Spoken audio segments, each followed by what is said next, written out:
Hi, everyone.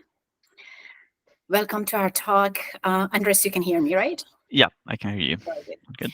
Welcome, everyone, to our talk. My name is Narcisse, and I'm here with my colleague Andres today. We're both data science managers in the Department of Global AI/ML at Scotiabank, and we are here today to present some of our award-winning models to you.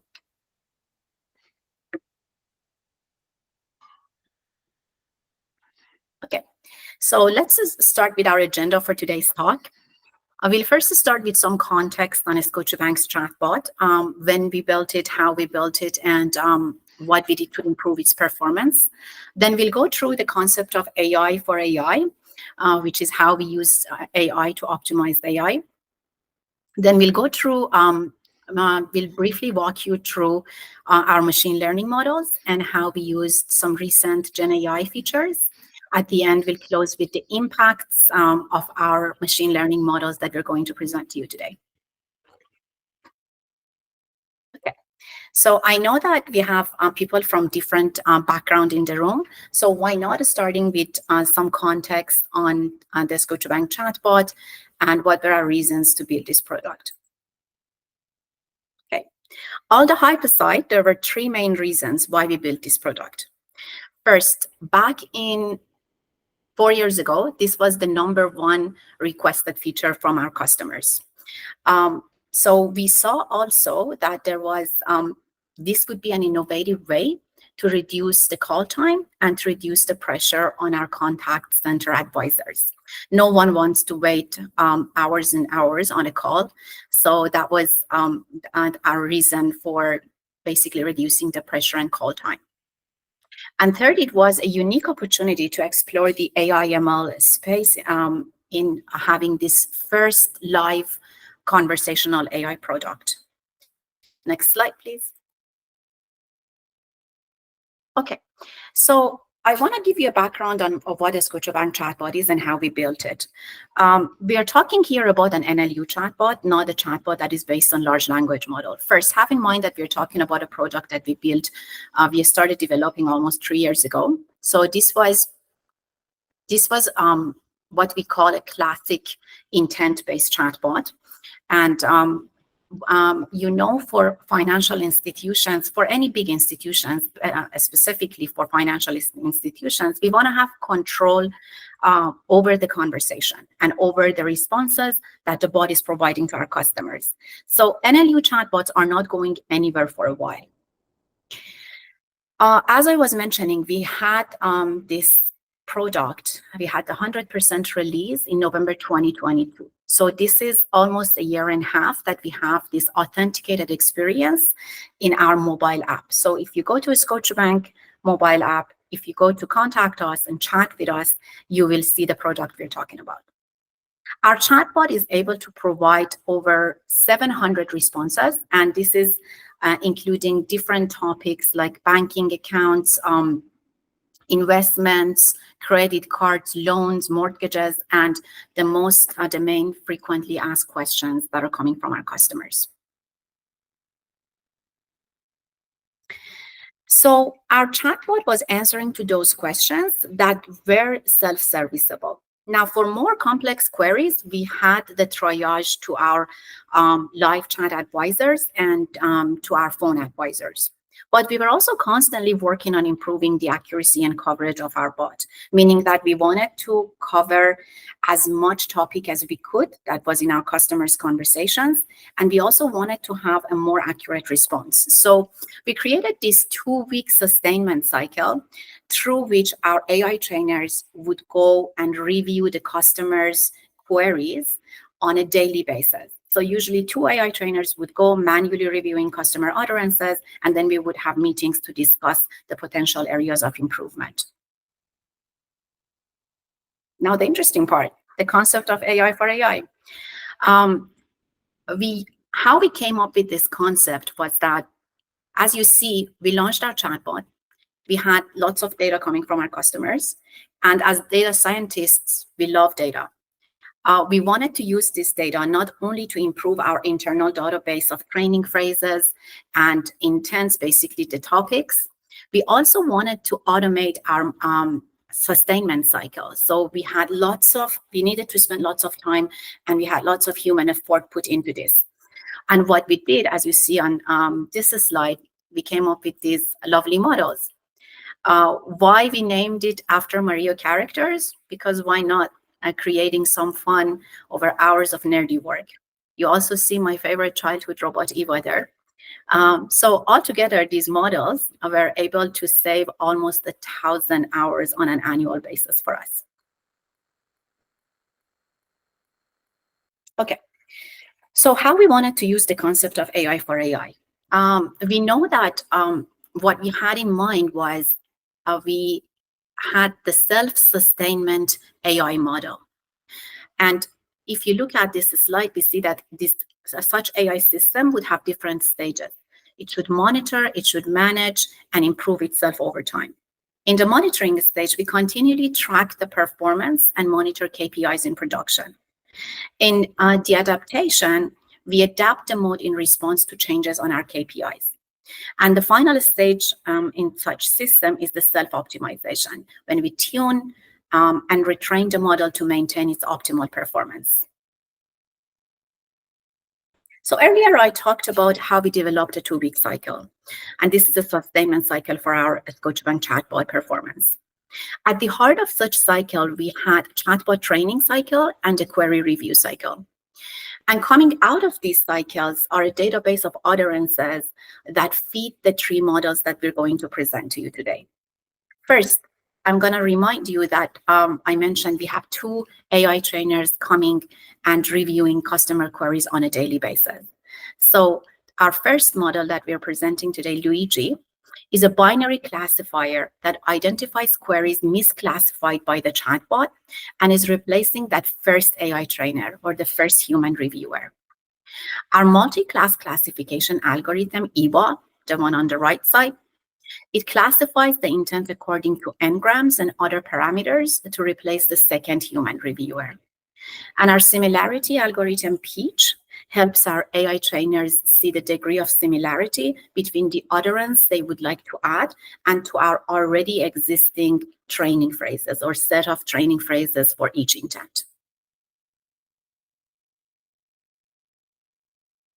Okay, now I'm going to dive deeper into our machine learning models.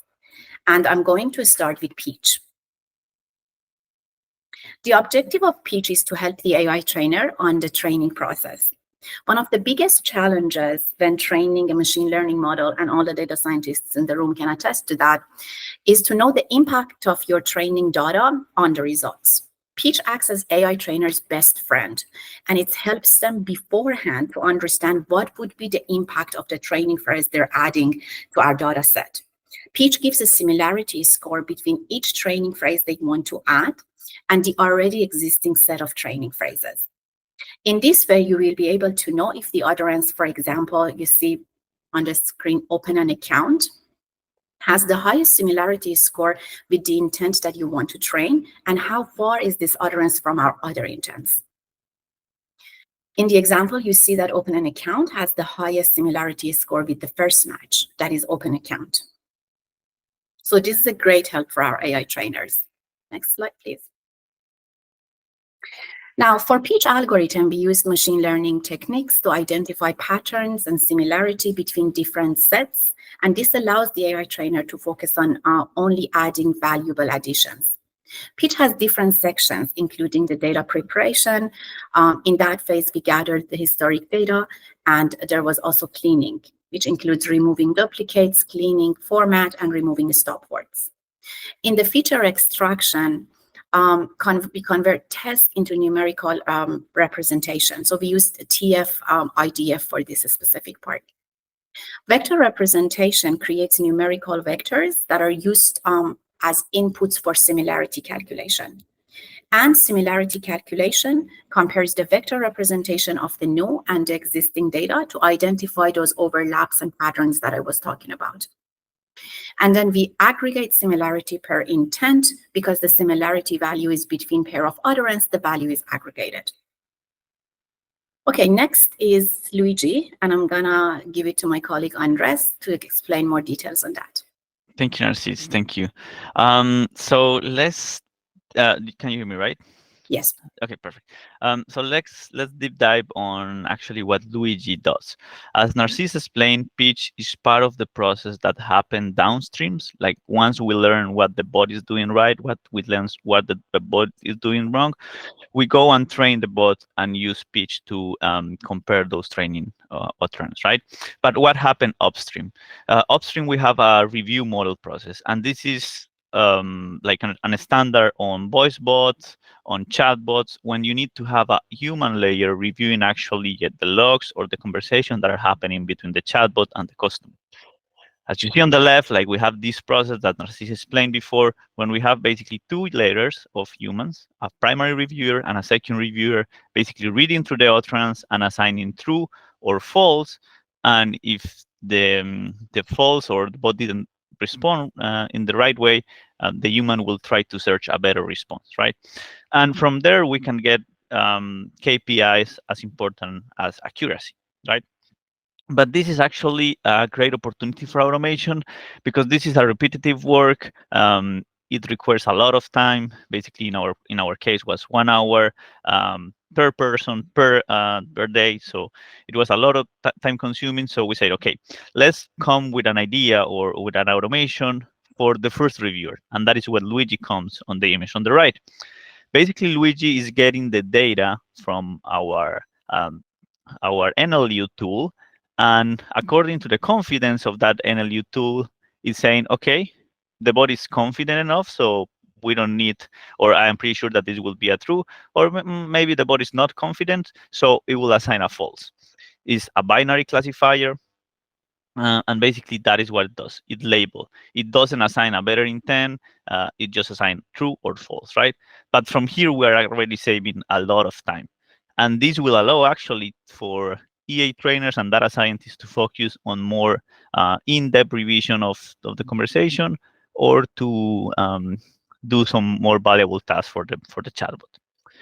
The biggest challenge for Luigi, as you will probably guess, is that we have some class imbalance. There are a lot more true than false. So this is why we need to do some data augmentation to work on Luigi, or to have the accuracy that we want for this machine learning algorithm. But we are really proud, and it will help a lot to smooth the process of human reviewer.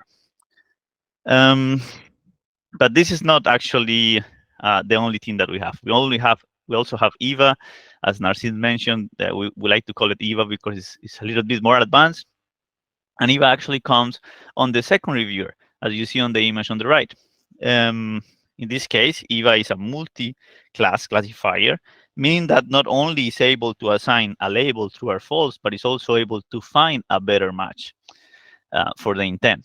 So basically, we're training Eva in the data that is coming from the customer. We are not using the NLU tool. We are using just the conversation or the utterance that the customer is saying, extracting some features, and getting or assigning an intent.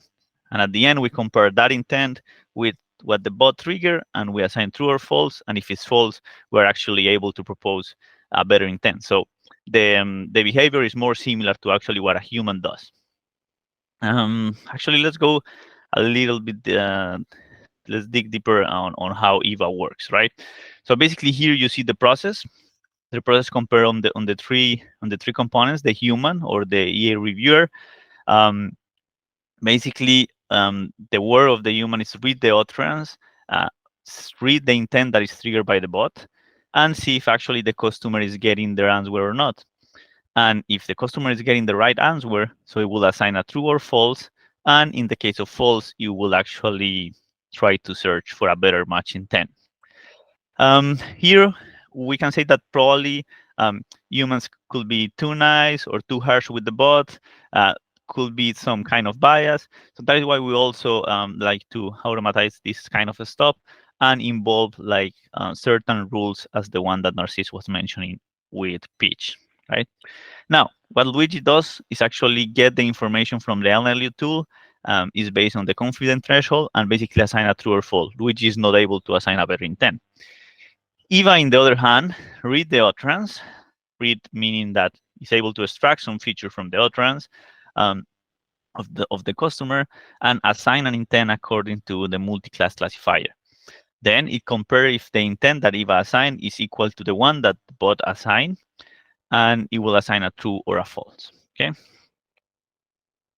Now, as I was mentioning, there is could be a risk of bias here, right? Because we're replacing the human bias or being too nice or being too harsh with the bot, but we are also replacing two layers of humans that could perpetuate some bias on the algorithm. That is why we need to pay attention, and basically we implement these 5 bullet points to avoid that bias in this case. The first is doing bias audits. We did bias audits during the development process, but also once it's in prod to check actually that we're not skewing the data. Also, it's important to mention that Luigi and Eva use different training sets, but also use diverse features. Eva use information from the utterance itself, while Luigi use information from the NLU tool. They're both in the background different algorithms. We use best practice as transparency for AI developments that is all across the bank, but we also have a human oversight at the end, right? Or another human oversight layer. Basically, that layer is when Luigi and Eva are not in agreement, a human will come and say, okay, maybe Eva is right or Luigi is right in this case. How Eva works in the background, this is just like an overview. We use together with other features, we use n-grams, and n-grams is really interesting in this NLU application because when you start using unigrams, you will end with a huge vector space. So once you start adding more grams or like biograms or trigrams, you probably have a less or shorter vector space, but also you can start losing context, right? So it's like a balance between what you want to achieve or what are the results. That is why you need to test and come with optimizations or a cycle that allows us to optimize and check results. In our case, we use trigrams. It's enough to capture the context that we want, but also it doesn't increase like in a larger scale the vector space. That is for our Mario characters, our fourth pan of ML automation. Now, as Narcisse mentioned, our bot is an NLU bot or intent-based bot, but we are also really proud to say that we use some LLM features. You will be hearing a lot from our colleagues today about all the LLM Gen AI buzz that is around. And we are really proud to say that actually our bot has the first Gen AI feature at the bank in prod. And this is for summarization. Narcisse mentioned before that our bot actually is able to hand over the conversation to a live agent once the customer requests on the middle of the conversation, or if the query is too complex, the bot can offer to transfer the chat to a live agent, right? But what happened is that actually the agent need to ask again, okay, how can I help you? Or he needs to read through the whole interaction between the bot and the customer to understand what the customer was trying to do. This was time consuming, and as you know, time is goal in the contact center world. So we want with this feature, or we come with this feature using LLMs to actually summarize the interaction and come with a short summary that the agent could read really quick and have all the information that he needs. This summary actually is able to reduce 80% the conversation, so it saves a lot of time. Actually, it reduces the average handle time by a lot, meaning that the agent is free to get more calls or more chats or solve complex queries. And as I said, is the first Gen AI use case in product at the bank. This is how it looks. So at the top, you will see like a normal transcript of the chatbot. It's quite long. And at the bottom, you will see that the summary actually gives a title, gives the important information about the transaction that he was requesting, and it's just one line. So it saves a lot of time for the agent on the back. I will go back to you, Narcisse, to explain actually how we come with this prompt. So let's go ahead. Thank you, Andres. Okay, so to achieve a summary like what Andres was just showing you, we went through a whole prompt engineering process. This includes at the beginning, we had the objective definition, then evaluating types of prompts for this task. We were comparing zero shot versus few shots or chain of thought. So we did some experimentations there. Then we were evaluating context versus examples, meaning that in the specific case of summarization or categorization, the idea is to test if providing the Gen AI model with examples is better than context. Think about, for example, a prompt like, here are 5 example summaries with their conversations. Now summarize this conversation. Or a different one, like create a 200-word summary using banking terms. So we did also experiment with that part. And in this step, it was also possible to evaluate further what other types of prompt might work. For example, contextual, instructive, or prompts like that. In the test and feedback loop stage, it was important to define a methodology to evaluate the summaries. We used Rouge N that measures the overlaps of n-grams between candidate summary and the reference summary. And at the end, we iterated and refined based on all of the previously above mentioned points. Next slide, please. Okay. What were the impacts of these models, and what's our take-home message for you? Our implementation of automation models or using the concept of AI to optimize AI has led to several significant impacts in the team and at the bank. Number one is time saving. We've had remarkable time saving and optimized hours of workloads. This implies managing routine tasks more efficiently and freeing up our team to focus on higher value activities. Number two is bias control. As Andres was mentioning, we've created models by leveraging bias control, ensuring that the machine learning models are not introducing any bias and the AI system operates fairly. This is specifically important at this point of history where bias control is a very hot topic when we talk about AI. Number three is Gen AI features. Gen AI features are now cutting-edge technology, and it is important to invest time and use these capabilities as soon as possible, and that's what we did. We've used the low-hanging fruits to get immediate benefits and also set up the stage for more complex and sophisticated Gen AI features in near future. Number four is that for all the features we presented here, we were closely in touch with the stakeholders. So we heard them closely. We were not only going and creating these models, but also listening to their needs. We wanted to create something that is in line with the stakeholders' need and also in line with our customers' need. And thanks to all of this, our system and team can deal today with more complex queries efficiently, and our system can tackle and offer a better customer service. And as a Scotiabankers, having a better customer service is our #1 priority. Thank you so much for listening to us. You can see our emails here. You can contact. We are going to, of course, open the floor for Q&A right now. But if you have further questions or need more information, you can always email us, and we'll be happy to provide more information.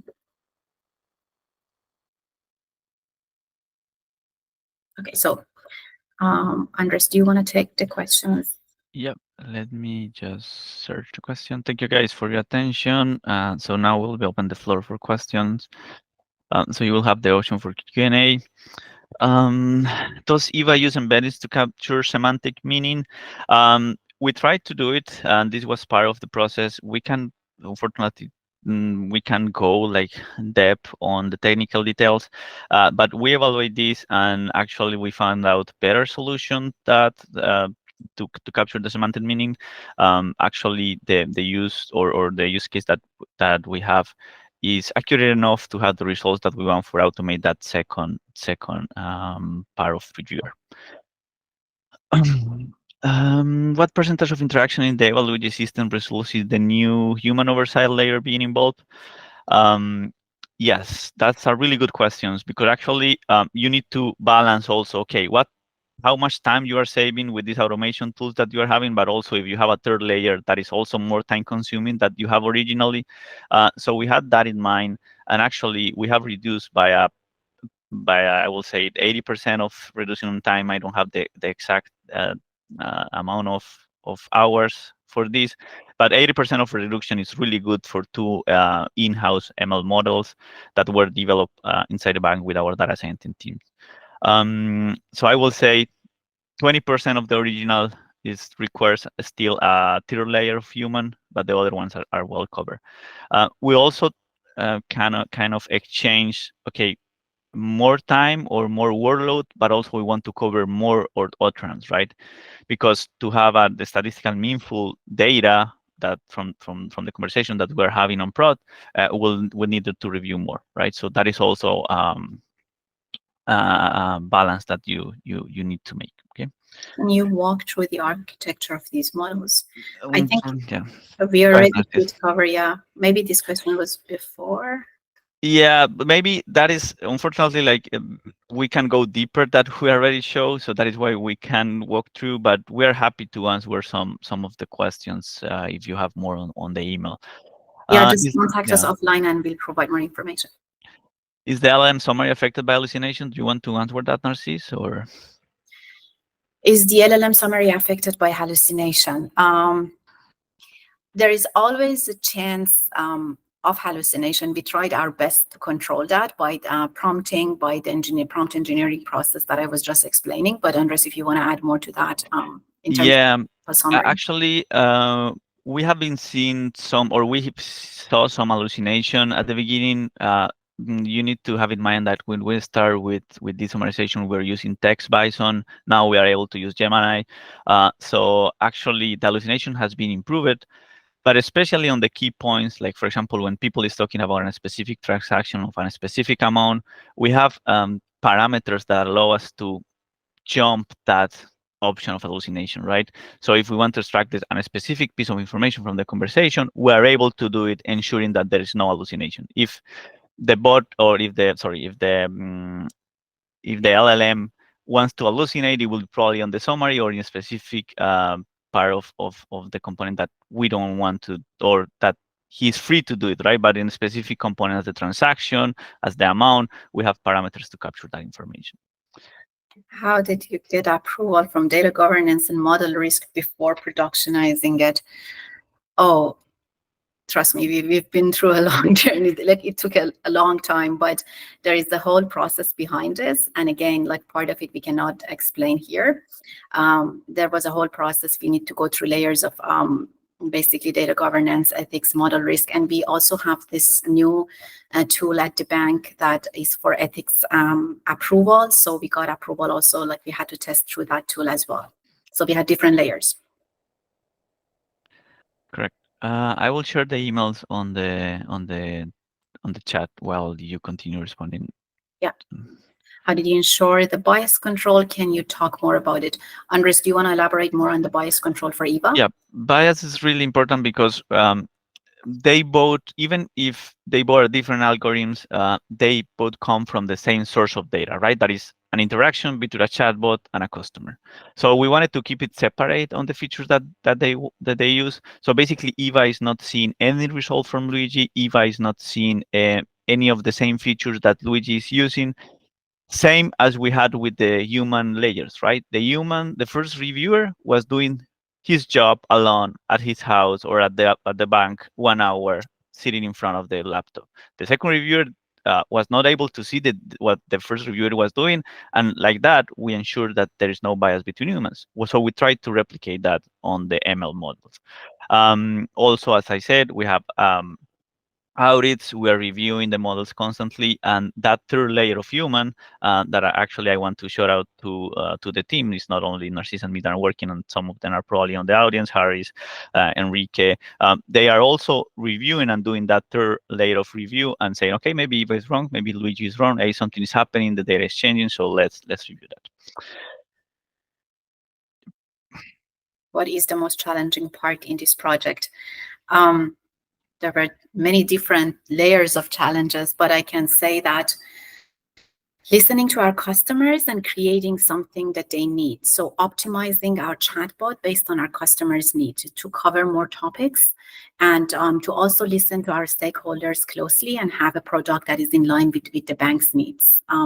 But again, challenges can be in different stages of this process. How does Luigi determine the confidence threshold for an intent? So this is basically what the model is doing. Like according to the feature, is getting the threshold to basically assign a true or false. So that is basically the architecture of the model. So yes, that I think that will solve most of the question. I know And I that think it's we're now at time. Yeah. 10:50. Yeah. Anyways, we put our contact information on the chat. We would like to have more questions coming to our emails, or if you want to participate in some other way, yes, we're free to hear you. And I And just again, want to close. Yeah, sorry, Andres. I just want to close with one line. As Andres was mentioning, this is a product. There is a whole team, and not only one team, different teams at the bank behind this. We're just here to present a result of hours and hours of work of different teams that was put into it. Some of our team members are here right now listening to us. So kudos to all of you, and to our AI trainers especially. And thank you for listening to us. thank you very much, guys. Thank you. Bye.